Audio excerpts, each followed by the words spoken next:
इस कार्यक्रम के पुण्यार्चक हैं श्रीमती सुषमा जैन, धर्मपत्नी स्वर्गीय श्री रमेश चंद्र जैन, पुत्र एवं पुत्रवधू इंजीनियर आशीष जैन, सुम्बुल जैन, डॉक्टर मनीष जैन, डियाना जैन, मेरठ निवासी, टेक्सास USA प्रवासी, श्री सिद्धार्थ शेटे, नीता, सुष्मिता, सुशील भालचंद्र शेटे, राजेश शेटे एवं समस्त शेटे परिवार सोलापुर, श्रीमती सुमन लता जैन, नरेश कुमार जैन दरियागंज, पुत्र एवं पुत्रवधू मोहित जैन, सुनैना जैन, रोहित जैन, श्रुति जैन, पौत्र साहिल सार्थक जैन, पौत्री निष्का नाइशा जैन USA।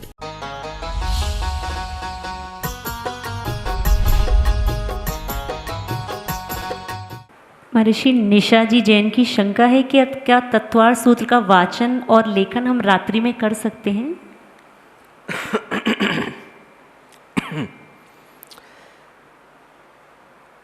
रात्रि में स्वाध्याय तो होते हैं और रात्रि में स्वाध्याय अपनी अपनी श्रावक और श्रवण की भूमिका के अनुसार होते हैं।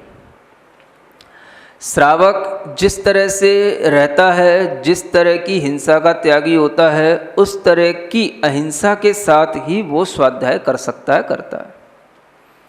श्रावक के लिए भी एक इंद्रिय आदि हिंसा का कोई त्याग नहीं होता और उसके लिए ये हिंसा बहुत बड़ी नहीं होती, इसलिए वह यदि रात्रि में भी स्वाध्याय करता है तो उसके लिए कोई बहुत बड़ी दोष की बात नहीं है, बशर्ते कि उसमें किसी भी प्रकार के साधन में त्रस्त जीवों का घात ना हो।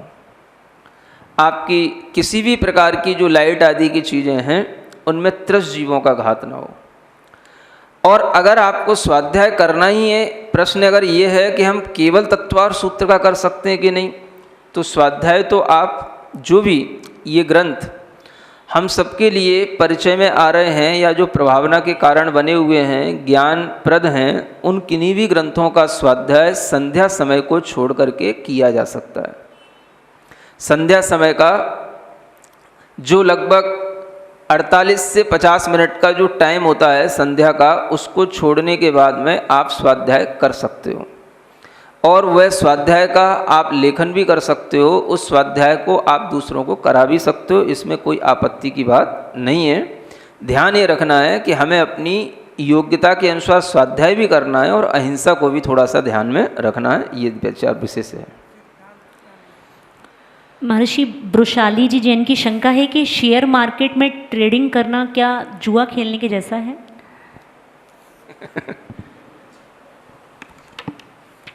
देखो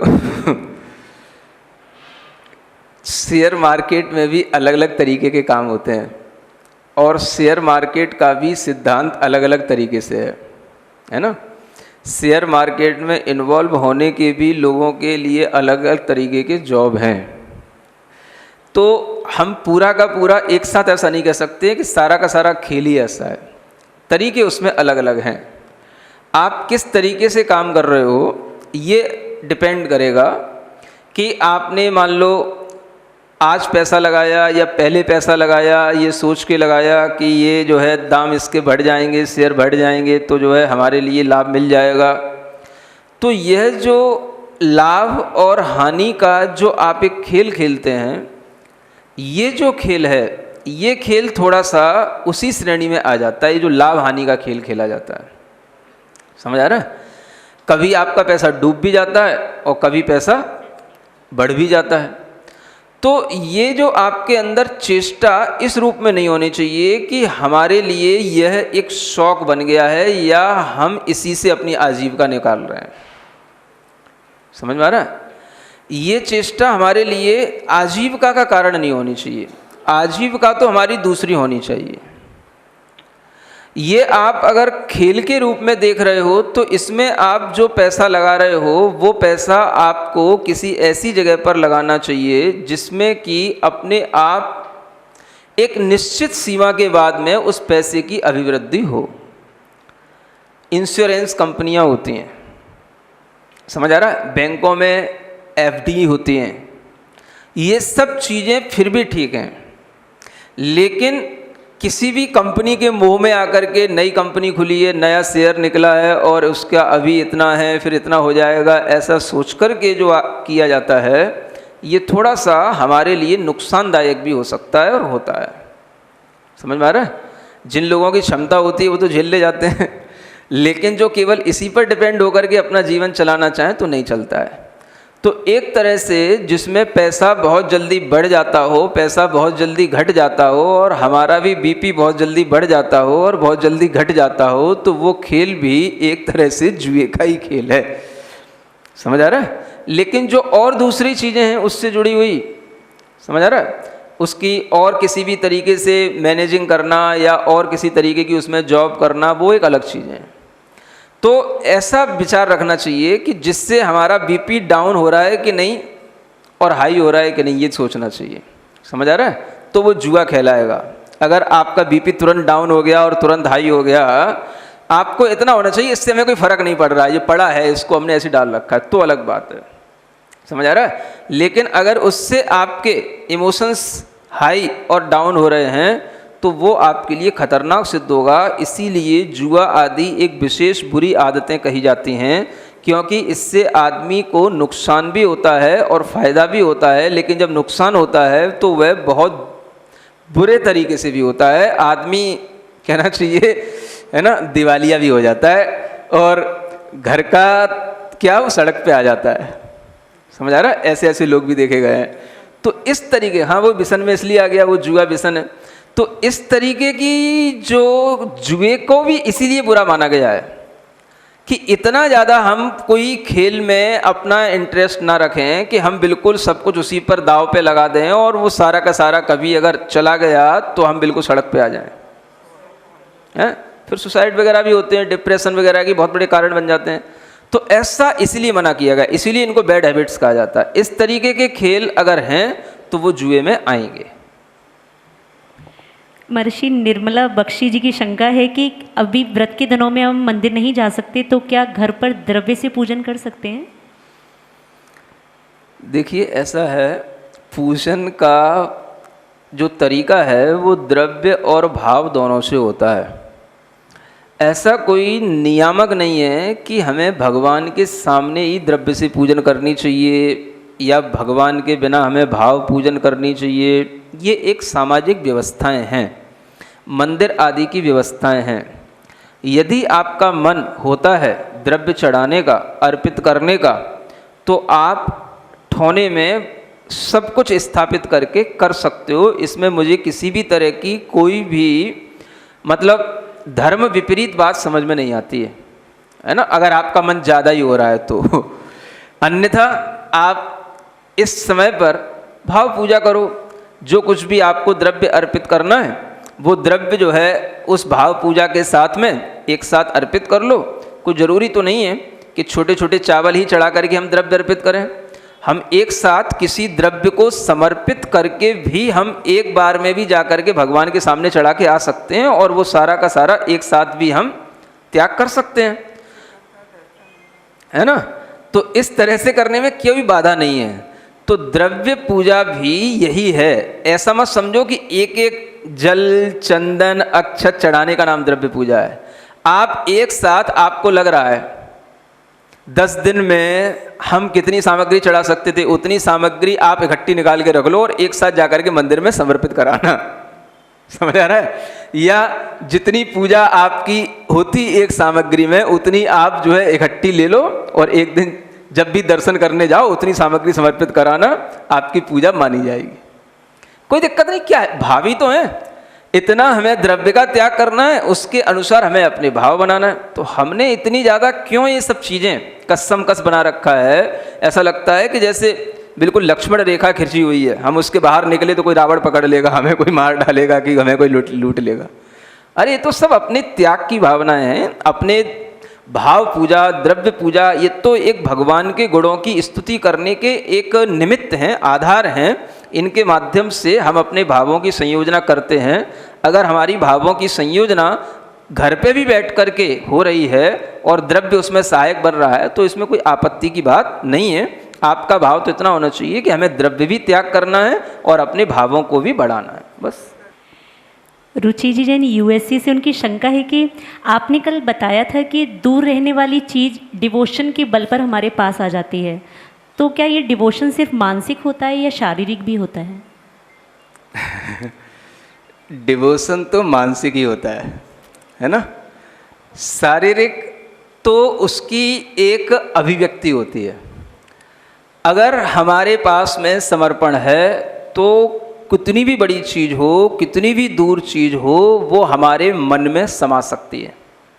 आप ये सोचें कि हमारा समर्पण ही तो है जो सिद्ध भगवान यहाँ से कितने राजू, 7 राजू ऊंचाई पर हैं, है ना, और हम फिर भी उन सिद्ध भगवान का ध्यान करके या अरिहंत जो विदेह आदि क्षेत्रों में हैं, हम उनका भी ध्यान करके उन्हें अपने निकट महसूस कर सकते हैं। ये डिवोशन कहलाता है। तो डिवोशन में कोई ज़रूरी नहीं कि हमें कोई अपने शरीर को ही सब कुछ दिखाना हो। शरीर से वो निकट नहीं होता है। शरीर की निकटता से तो डिवोशन होगा ही नहीं, वो होगा तो मन की निकटता से ही। तो ये हमारे माइंड की ही एक फंक्शन की चीज़ है जो माइंड में ही काम करती है और माइंड में ही होती है। इसलिए ये दिमाग के अंदर ही हमें हमेशा इस तरह के डिवोशन का भाव रखना चाहिए और उसी के अनुसार हमारे अंदर फिर जो शरीर में रिएक्शन हो जाएं उनको हमें फील करना चाहिए। मेघा जी जैन मेलबर्न ऑस्ट्रेलिया से महर्षि पूछ रही हैं कि मैं अपने क्रोध पर कंट्रोल करती हूँ, समभाव में रहने की कोशिश करती हूँ, लेकिन लोग इसे मेरी कमजोरी समझते हैं और मुझे दबाने की कोशिश करते हैं। तो इसे मुझे मानसिक परेशानी होती है, तो मैं इस सिचुएशन को कैसे हैंडल करूँ? यदि आपको ऐसा लगता है तो आप और थोड़ा सा बारीकी से सोचना कि अगर हम क्रोध नहीं करते हैं तो लोग हमें क्या कमज़ोर समझते हैं। हमें ऐसा लगता नहीं है। क्रोध करने से लोग हमें बलजोर समझते हो, ये कोई बात हमें तर्क सिद्ध नहीं लगती है। प्रैक्टिकली भी ये बात कोई समझ में नहीं आती है। ये हमारी एक अपनी माइंड सेट हैबिट होती है, ये हमारी अपनी मेंटेलिटी होती है, जो हम ये सोचते हैं कि हम जब गुस्से में होते हैं तो शायद सामने वाला हमसे दब जाता है और वो हमारे लिए समझने लग जाता है कि ये भी कुछ हैं। ये हमारी अपनी मेंटेलिटी है। ऐसी कोई ज़रूरी बात नहीं है कि यदि आपको गुस्सा नहीं आता है तो लोग आपकी कमज़ोरी समझने लगेंगे। कमज़ोरी कैसे समझ लेंगे? ऐसी कौन सी चीज़ है जो आपकी कमज़ोरी बन जाएगी और वो उससे फ़ायदा उठा करके आपको कोई परेशान कर सकेंगे? और क्रोध करो तो आपको परेशान ना करेंगे। ये तभी संभव है जब कोई सामने वाला व्यक्ति अत्यधिक दुष्ट प्रकृति का हो। समझ में आ रहा है? अगर कोई व्यक्ति स्वभाव से बहुत ही दुष्ट है, क्रूर है, तो ऐसे व्यक्ति के सामने अगर हम कभी कोई अपनी इस तरीके की मेंटेलिटी के साथ में किसी के सामने अगर हम क्रोध इत्यादि करके उससे हम अपना कोई भी थोड़ा सा बल दिखाते हैं तो वो एक अलग बात है। लेकिन अगर ऐसे कोई व्यक्ति हमारे आसपास नहीं है तो आपके लिए इस चीज़ को कमज़ोरी समझना ये हमें कहीं से कहीं तक समझ में नहीं आता है। मुझे तो ऐसा लगेगा कि अगर आप इस तरह की कमज़ोरी को आप बलजोरी समझें और इससे ये समझें कि ये हमारी मेंटली हमको स्ट्रॉन्ग बनाने वाली चीज़ है, तो आपके लिए जो और उससे बाधाएं उत्पन्न हो रही हैं उन्हें भी आप जीतते चले जाओगे। यानी अगर आपको ये लग रहा है कि अगर हमारी कमज़ोरी को वह आदमी कोई फ़ायदा उठा रहा है तो वो फ़ायदा उठा नहीं सकता, ये आपको लग रहा है, ये आपकी अपनी सोच है। आप ये महसूस करें कि हमारे लिए उससे कौन सा नुकसान हो जा रहा है अगर हम किसी पर गुस्सा नहीं करते हैं तो, है ना। ये आप महसूस करें, ऐसा कुछ नहीं होता है। ये हमारी अपनी सोच होती है जिसके कारण से हमें ऐसा लगता है कि जब तक हम किसी अपने से किसी भी ऐसे व्यक्ति पर जिस पर हम अपना अधिकार जमाना चाहते हैं उस पर हम गुस्सा नहीं कर लेते, तब तक हमें ऐसा लगता है कि ये व्यक्ति हमारे अधिकार में नहीं है। और आप ये भी ध्यान रखना कि जब भी आप गुस्सा करेंगे आप अपने से कमज़ोर व्यक्ति पे ही करेंगे। समझ आ रहा है? बलजोर पे नहीं करेंगे। सुन रहे हो? बेटे पर भी आपका गुस्सा तब तक होता है जब तक आपको लगता है ये बेटा बराबर में हाथ ना उठा दे, तभी तक आप बेटे को चाटा दिखा करके या गुस्सा करके उसको चुप करने की कोशिश करते हो। और जिस दिन आपका बेटा बड़ा हो गया, कहते हैं अपनी जूती बेटे की पैर की जूती में पैर में आने लग गई, उसकी जूती उसके बराबर हो गई, समझ आ रहा है ना? तो फिर अगर आप गुस्सा करोगे तो आपके लिए भी वो खतरा सिद्ध होगा। और जिस दिन उसने आपके लिए ऐसा कुछ करने की चेष्टा कर दी, फिर उसके बाद तो आप उससे कभी गुस्सा करने की सोच ही ना सकोगे। समझ में आ रहा है? इसलिए ये भी ध्यान रखो, आखिर हम गुस्सा करते किस पर हैं? हम वहीं पे गुस्सा करते हैं जहां पर हमें लगता है कि सामने वाला हमसे कमजोर है, दब जाएगा, तब हम गुस्सा करते हैं। अगर हमसे कोई बलजोर होता है तो गुस्सा कब करके दिखाओ किसी पहलवान से किसी ऐसे व्यक्ति से जो आपसे ज़्यादा ताकतवर हो, उससे गुस्सा करके दिखाओ, समझ में आ जाएगा आपको। तो कमजोरी कैसे हो गई गुस्सा हमारी? गुस्से को कंट्रोल करना कमजोरी नहीं है, गुस्सा करना कमजोरी है। और वो कमजोरी इस बात से बताई जाती है कि आप कमजोर व्यक्ति पर ही गुस्सा कर रहे हो। समझ में आ गया? महर्षि वैभव जी जैन की शंका है, क्या आर्त ध्यान क्षमा धर्म के लिए घातक है? आर्त ध्यान कई तरह का होता है। क्षमा धर्म अपने आप में एक ऐसी शक्ति है कि वह आर्त ध्यान के साथ भी आप उस क्षमा धर्म को धारण कर सकते हो। अगर आपके मन में क्षमा की शक्ति परिपूर्ण नहीं है तो आपको आर्त ध्यान होना भी स्वाभाविक है। अगर आप में क्षमा की क्षमता नहीं है तो भी आपके अंदर आर्त ध्यान की संभावनाएं बनी रह सकती हैं। और उस समय पर यदि आपको लग रहा है कि ये आर्त ध्यान हो रहा है हमारी इस क्षमा की कमी के कारण से, तो आप ये भी समझ सकते हो कि हम अपने आर्त ध्यान के परिणामों को छोड़ें। कैसे छोड़ें? हम उसके प्रति क्षमा का भाव जो पूर्णता से नहीं धारण कर पा रहे हैं, इसी के कारण से भी आर्त ध्यान हो सकता है। अगर हम अपने क्षमा के स्तर को बढ़ाएंगे और उसके प्रति हृदय से यदि हम उसको क्षमा कर पाएंगे तो फिर आपको आर्त ध्यान नहीं होगा। आर्त ध्यान तभी तक होगा जब आप क्षमा करने में समर्थ नहीं हो पा रहे हैं। मन तो कह रहा है लेकिन मन में वो ताकत नहीं आ रही कि वो वास्तव में वैसी क्षमा कर पाए, तब तक आर्त ध्यान होगा। तो इसलिए उस आर्त ध्यान को समझें। अगर वो आर्त ध्यान आपके लिए क्षमा और बढ़ाने में सहायक बन रहा है तो उस आर्त ध्यान के माध्यम से आप अपनी क्षमा को बढ़ा भी सकते हैं, ये सोच करके कि इस आर्त ध्यान को अब हमें रोकना है और क्षमा के स्तर को बढ़ाना है, हृदय से क्षमा करना है, मन से क्षमा करना है, तो वो आर्त ध्यान छूट जाएगा। महर्षि मनीषा जैन की शंका है कि हर साल पर्युषण पर्व आते हैं, हर साल हम क्षमा धर्म मनाते हैं, लेकिन हमारे अंदर तो क्षमा आ नहीं पाती, इसका क्या समाधान है, क्या करें? ऐसा तो नहीं कह सकते हैं कि हमारे अंदर क्षमा नहीं आ पाती है। यदि आप वास्तव में पर्युषण पर्व मनाते हैं, वास्तव में आप धर्म को धारण करते हैं और धर्म का थोड़ा सा भी अभ्यास करते हैं, तो आप में इस तरह की फीलिंग जरूर आएगी कि हमारा स्तर पहले से बढ़ रहा है। पहले हम जिन छोटी छोटी बातों पर बहुत ज़्यादा गुस्सा करते थे या लोगों को क्षमा नहीं कर पाते थे या हम वह द्वेष बहुत समय तक धारण किए रहते थे, जैसे जैसे आप क्षमा धर्म का अभ्यास करेंगे, स्वाध्याय करेंगे, अपने अंदर सद्विचार रखेंगे, आपको लगने लगेगा कि ये सब हमारी अज्ञानता है और वो अज्ञानता आपसे छूटती जाएगी। ये धीरे धीरे होगा। हम ये बहुत जल्दी इसलिए कह देते हैं क्योंकि हमें ऐसा इसलिए लगता है कि कोई भी हमें ऐसा क्षमावान दिखता नहीं है, इसलिए हम सबका निर्णय अपने ऊपर ले लेते हैं और ये सोच लेते हैं कि हर कोई रोज़ाना हर साल इस तरीके से ही करता है और फिर उसके अंदर कुछ भी होता नहीं है। लेकिन ऐसा नहीं है, हर किसी के अंदर कोई ना कोई थोड़ा थोड़ा परिवर्तन अवश्य होता है और वो व्यक्ति महसूस करता है। आप भी महसूस करने की कोशिश करें, आपको भी होगा। महर्षि श्रेया जी शाह उज्जैन से हैं। उनकी शंका है कि हमारा माइंड हर काम को करने से पहले सेट रहता है कि हमें ये काम करना है, लेकिन अगर उसमें कोई बाधा आ जाती है तो हमें अचानक से बहुत क्रोध आ जाता है। तो ऐसे में हम इससे कैसे बचें कि अपना माइंड हम सेट कर पाएँ?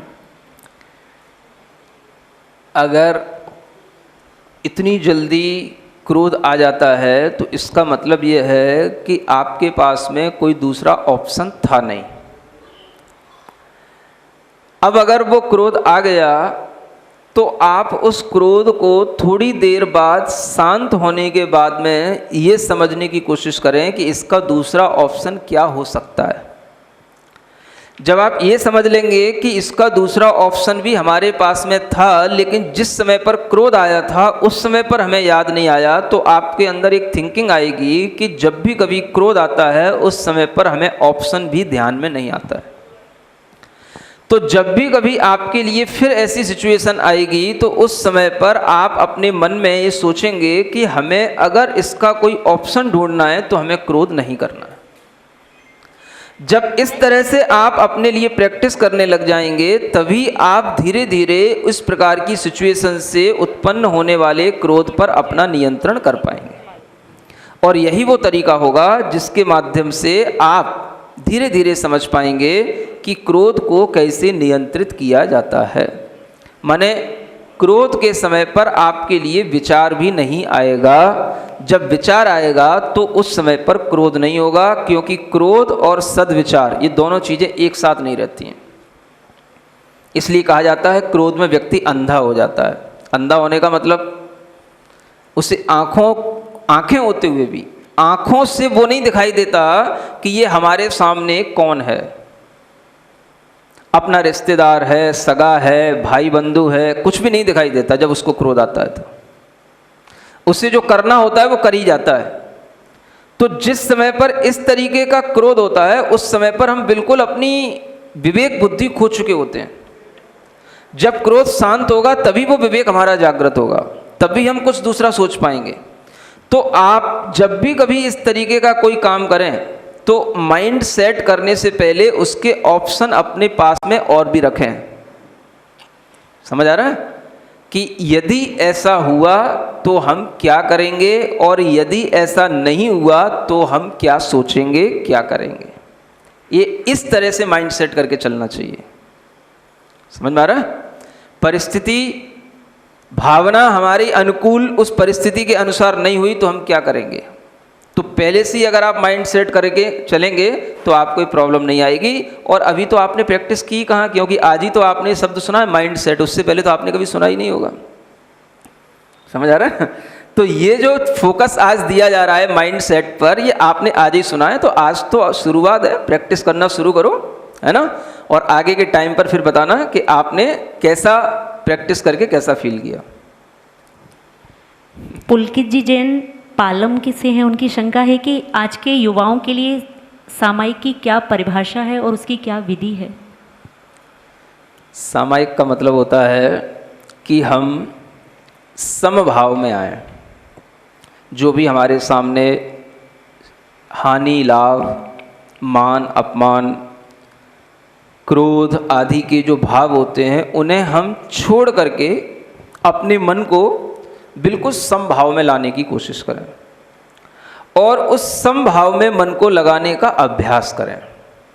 सुबह से शाम तक जो हम अनेक लोगों से मिलते हैं, व्यापार करते हैं, उससे हमारा मन बहुत क्षुब्ध हो चुका होता है। जब हम सामायिक में बैठे हैं तो हम ये विचार करें कि ये किसी भी प्रकार के जो व्यापार हमने किए थे ये सब हमारे मन के लिए सहायक नहीं है। हमारा मन तो सबके प्रति एक समान है। हमने किसी से गुस्सा भी किया, किसी से प्रेम भी किया, ये सब हमारा राग द्वेष है।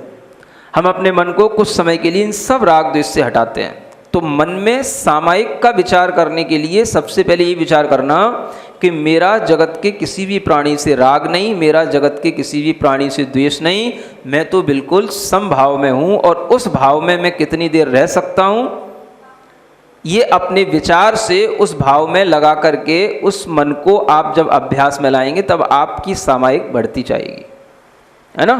तो मन को दूसरे की चिंता से हटाने का नाम ही सामायिक है। ये शॉर्ट में ध्यान रखना।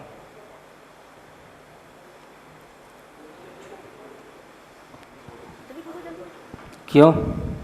यहाँ से क्यों? बाहर के लोग नहीं है क्या? हो गया? नमोस्तु गुरुदेव, नमोस्तु गुरुदेव, नमोस्तु महाराज श्री। मेरी जिज्ञासा है, तीर्थंकरों के जो समोसरण एक स्थान से दूसरे स्थान पर आते हैं, क्या वो एक श्रावक के भावना के आधार पर आते हैं या काफ़ी व्यक्ति जब भावना भाते हैं उस बेस पर आते हैं? जी तुम्हें तो बस अपने ही मतलब का प्रश्न पूछना है। हाँ जी महाराज जी, हमारा मतलब ये है जी महाराज जी कि मुनि कॉलोनी में हमारा आपका समोसर कब आएगा? बस हो गया।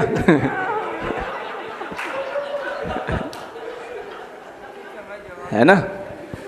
देखो, जब भी कोई कार्य घटित होता है तो उसमें दोनों चीज़ें काम आती हैं, है ना?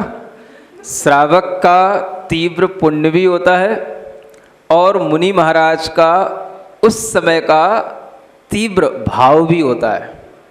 जब ये दोनों चीज़ें एक साथ काम करेंगी तब वो कार्य घटित होता है। समझ आ रहा है? जब तक चीज़ में से एक भी चीज़ में कमी रहेगी, माने आपके भाव बहुत हैं और महाराज का भाव नहीं बन रहा है, या महाराज के भाव बहुत हैं आपका भाव नहीं बन रहा है, तो तब तक काम नहीं होगा। जब दोनों चीज़ें बन जाएंगी तो काम अपने आप हो जाएगा और आपको पता भी नहीं पड़ेगा कि कब हो गया। समझ आ रहा है? आपके लिए घंटी नहीं बजेगी कि ये काम होने वाला है। काम जब हो जाता है तो अपने आप आपको देखने में आ जाता है कि कार्य हो गया, और जब कार्य हो जाए तो समझ लेना कि आज हमारा भाग्य और जो महाराज का भाव था वो दोनों मिल गए और आज कार्य की पूर्णता हो गई। महर्षि पार्थ जी जैन बांसवाड़ा राजस्थान से, उनकी शंका है कि जैसे मन के परिणाम होते हैं वैसा निमित्त मिलता है या निमित्त के अनुरूप परिणाम होते हैं? हाँ, बहुत अच्छा प्रश्न है कि मन के परिणामों के अनुसार निमित्त मिलते हैं, ये तो कम होता है, लेकिन जैसे निमित्त मिलते हैं वैसा मन का परिणाम बन जाता है, ये अधिकता में होता है। समझ में आ रहा है? अगर मन का परिणाम जैसा हो और वैसा ही निमित्त मिल जाए तब तो फिर हर आदमी है हर चीज़ को गेन गेन गेन ही करता चला जाए, लॉस तो कुछ उसको हो ही नहीं। लेकिन ऐसा हो नहीं पाता। ये भी तब होता है जब हमारा मन का परिणाम हमारे अपने पुण्य का साथ दे रहा हो, और हमारा पुण्य इतना हो कि हम जैसा परिणाम करें उसी के अनुसार हमारे लिए वो चीज़ सामने आ जाए, वो निमित्त सामने आ जाए। ये जो है तीव्र पुण्य के साथ में संभव है। लेकिन जैसा आपके सामने निमित्त होता है वैसे आपके परिणाम बन जाते हैं, ये बहुत आसानी से संभव है। और जैसी आपके अंदर भावना बन गई, जैसा आपका परिणाम बन गया, उसी के अनुसार आपके अंदर एक उस तरह का निमित्त भाव भी आ जाएगा कि देखो इस निमित्त के माध्यम से हमारा ये परिणाम बना। तो आप ये ध्यान में रखें कि अपने सामने हम उस तरह के निमित्तों को रखें जिससे हमारे परिणाम अच्छे बने रहें, है ना? ये अपने बस की बात है। ये अपने बस की बात नहीं है कि जैसे जैसे हमारे परिणाम होंगे वैसे ही निमित्त हमारे सामने आ जाएंगे, है ना? इसके लिए आपको थोड़ा सा इंतजार करना पड़ेगा, अपना पुण्य बढ़ाना पड़ेगा, तब मिलेगा आपको। नुपुर जी जैन की शंका है कि महर्षि क्रोध तो विभाव परिणति है, कर्मोदजन्य अवस्था है, तो क्या क्रोध जब आए तो उसे मात्र देखना जानना है या उस अवस्था को हम पलट सकते हैं, और कैसे? जब क्रोध आए तो आप उस क्रोध के समय पर अपने आप को इतना महसूस करने में लगाएं कि यह कितनी देर में जाने वाला है। क्रोध की तीव्रता क्या है? यह क्रोध हमारे लिए सकारण है या अकारण है? और इस क्रोध की तीव्रता में हमारे परिणाम कितनी देर तक बिगड़े हुए रह रहे हैं, ये आप महसूस करने की कोशिश करें। क्रोध कर्म के उदय से होता है, तो कर्म का उदय एक समान नहीं होता है हमेशा। कभी कर्म का उदय तीव्र होता है, कभी कर्म के उदय की मंद अनुवाग शक्ति होती है। अगर तीव्र कर्म के उदय के साथ में वो क्रोध होगा तो आपका विवेक स्तर बिल्कुल गिर जाएगा।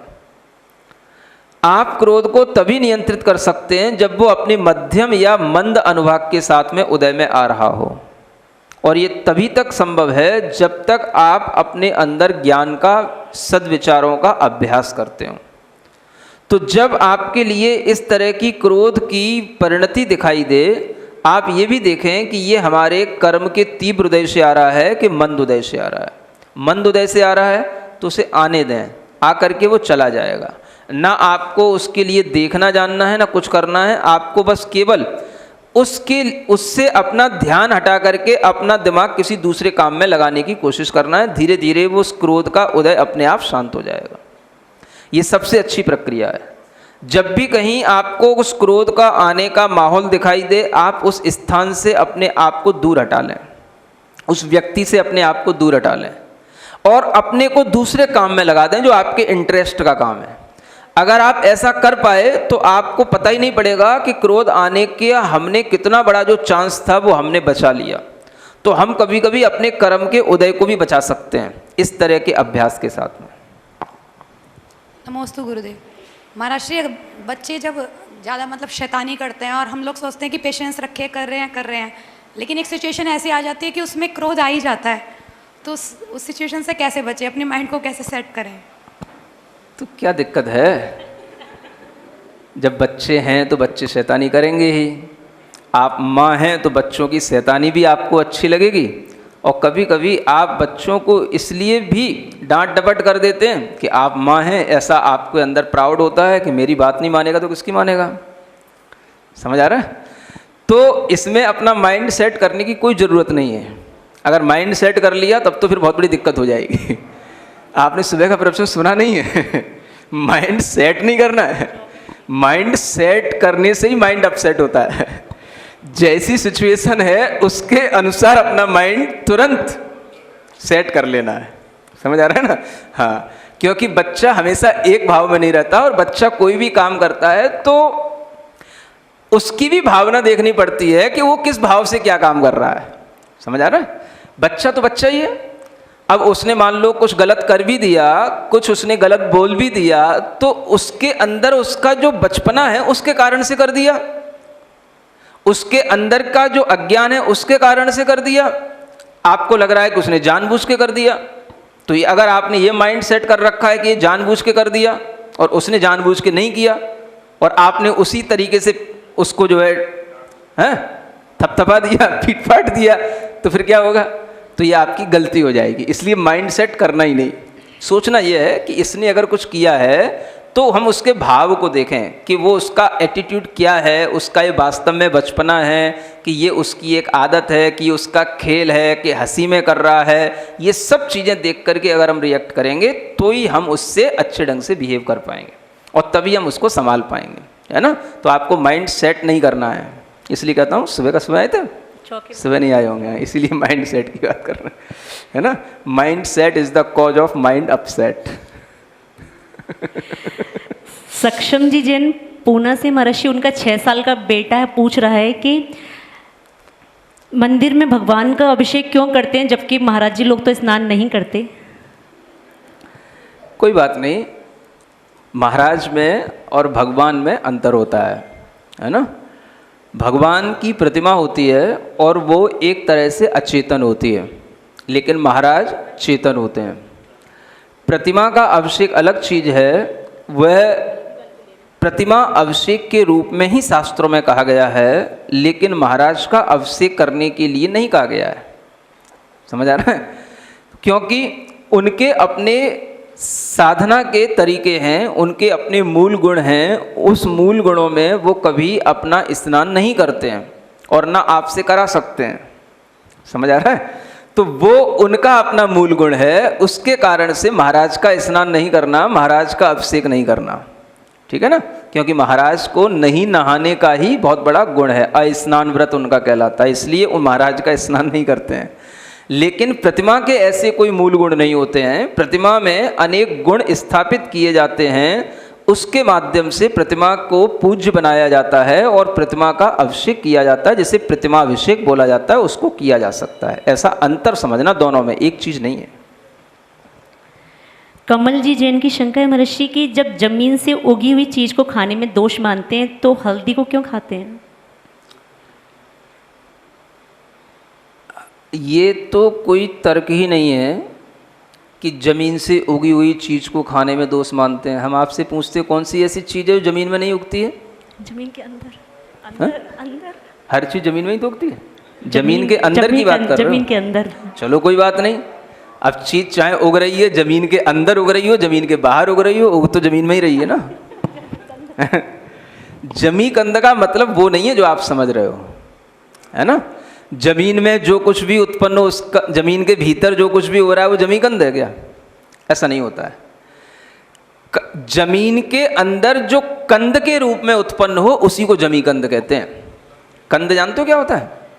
जैसे आलू है, रतालू है, समझ आ रहा है ना। इसका एक गूदा होता है, इसका एक कंद होता है, और उस कंद को अगर हम सुखा देते हैं तो सूखने पर वो सड़ जाता है। क्या समझ में आया?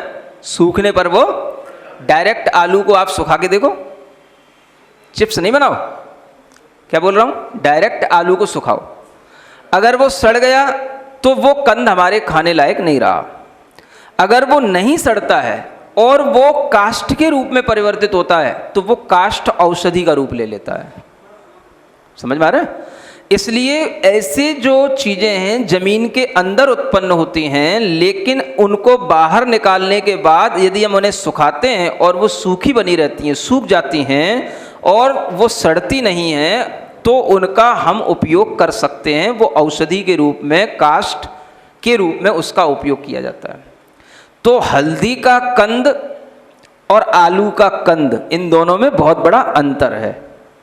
समझ आ रहा है? हर चीज को जमीकंद नहीं कहते हैं। जो कंद बाहर निकालने के बाद सूखने पर सड़ जाए उसका नाम है जमीकंद, और जो बाहर निकालने के बाद सूखने पर न सड़े बल्कि और ज़्यादा स्ट्रांग बन जाए, औषधि का काम करे, जैसे कि आपकी, जैसे अदरक है, अदरक सूख गई तो क्या बन गई?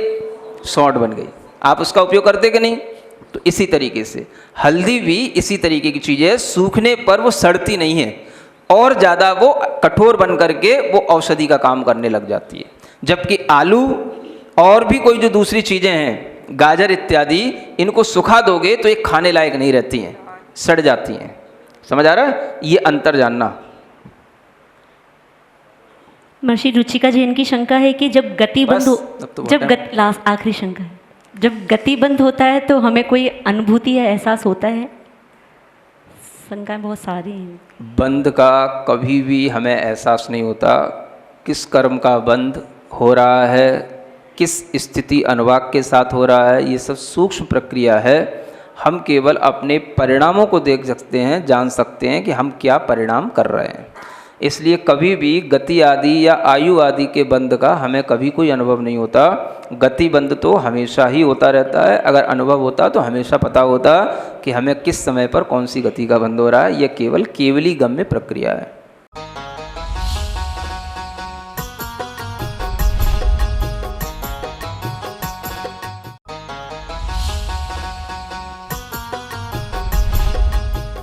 इस कार्यक्रम के पुण्यार्चक थे श्रीमती सुषमा जैन, धर्मपत्नी स्वर्गीय श्री रमेश चंद्र जैन, पुत्र एवं पुत्रवधू इंजीनियर आशीष जैन, सुम्बुल जैन, डॉक्टर मनीष जैन, डियाना जैन, मेरठ निवासी, टेक्सास यूएसए प्रवासी, श्री सिद्धार्थ शेटे, नीता, सुष्मिता, सुशील भालचंद्र शेटे, राजेश शेटे एवं समस्त शेटे परिवार सोलापुर, श्रीमती सुमन लता जैन, नरेश कुमार जैन दरियागंज, पुत्र एवं पुत्रवधू मोहित जैन, सुनैना जैन, रोहित जैन, श्रुति जैन, पौत्र साहिल सार्थक जैन, पौत्री निष्का नाइशा जैन यूएसए।